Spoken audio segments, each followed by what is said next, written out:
नाज़रीन आदाब, मैं खालिद शहबाज। आप देख रहे हैं गवाह news. Asia cup super 4 match में पाकिस्तान की शर्मनाक शिकस्त ने यह साबित कर दिया कि हिंदुस्तानी क्रिकेट टीम भले ही नंबर 1 पोजीशन पर ना हो, नंबर 1 पोजीशन पर पहुंचने वाली पाकिस्तानी क्रिकेट टीम से बेहतर है। 3 सितंबर के मैच में भी बारिश ने पाकिस्तान को बचा लिया और 10 सितंबर के मैच में बारिश और धूप की आंख मिचौली के दरमियान हिंदुस्तान ने जिस तरह से कामयाबी हासिल की, इसने क्रिकेट की दुनिया में इसकी बर्तरी को साबित कर दिया। बाबर आजम ने मैच हारने के बाद आंखों में आंसू लिए ये कहा कि वो सिर्फ मैच नहीं हारे बल्कि 24 करोड़ पाकिस्तानियों की उम्मीदों और तमन्नाओं का खून किया, जिसके लिए वो तमाम पाकिस्तानियों से माफी मांगते हैं।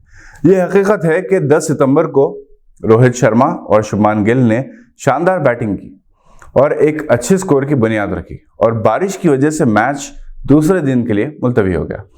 तभी अमली तौर पर हिंदुस्तान ने अपनी कामयाबी की बुनियाद रख ली थी और दूसरे दिन केएल राहुल और विराट कोहली ने डबल सेंचुरी पार्टनरशिप के साथ स्कोर 356 रन तक पहुंचा दिया। पाकिस्तान के तमाम बॉलर्स की जी भर के धुलाई की। तब इस बात का यकीन था कि पाकिस्तानी क्रिकेट टीम ये मैच नहीं जीतेगी और वो जीतना भी नहीं चाहिए। जिस तरह से खराब फील्डिंग की, जिस तरह से कैचेस छोड़े, वो इस लेवल की क्रिकेट में नाकाबिले कबूल, नाकाबिले माफी है।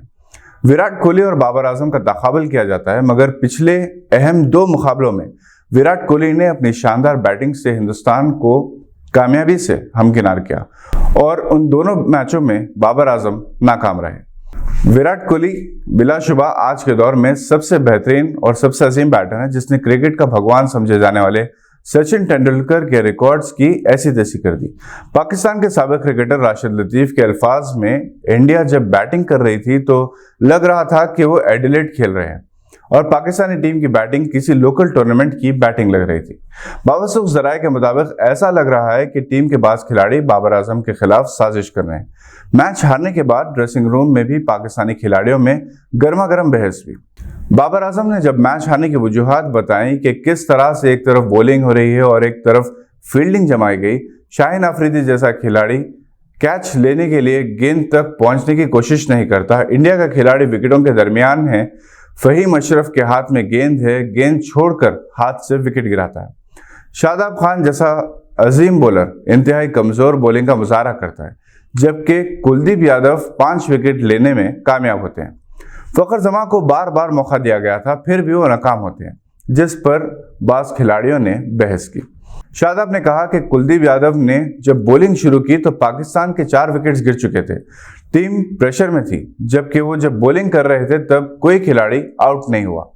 तनकीद से पहले सिचुएशन का भी जायजा लेना चाहिए। साबिक क्रिकेटर सिकंदर बख्त ने टीम की शिकस्त पर तबसरा करते हुए कहा कि खिलाड़ियों को किसी की परवाह नहीं। अब वर्ल्ड कप होने वाला है, अगर मौजूदा टीम में किसी को ड्रॉप किया जाता है तो ये नाइंसाफी होगी, क्योंकि 3 साल से जो खेल रहे हैं इनको बिठा देना और घर में बैठे हुए खिलाड़ियों को खिलाना नाइंसाफी है। पाकिस्तान के अगले मैच में फखर जमान, आगा सलमान अली के अलावा और 2 खिलाड़ी को ड्रॉप कर दिया जाएगा। 2 फास्ट बॉलर्स को तलब कर लिया गया है, जिनमें जमा खान शामिल हैं। हो सकता है कि सऊद शकील को मौका दिया जाए। बाबर आजम अच्छे खिलाड़ी जरूर हैं, मगर इन पर कप्तानी का बोझ बढ़ गया है, क्योंकि दूसरे खिलाड़ी तखों के खिलाफ कमजोर मुजाहरा कर रहे हैं। देखना है इंडिया श्रीलंका मैच का नतीजा क्या निकलता है और क्या कप्तान को अब भी फाइनल में पहुंचने का मौका है। इस सवाल पर बहस जारी है।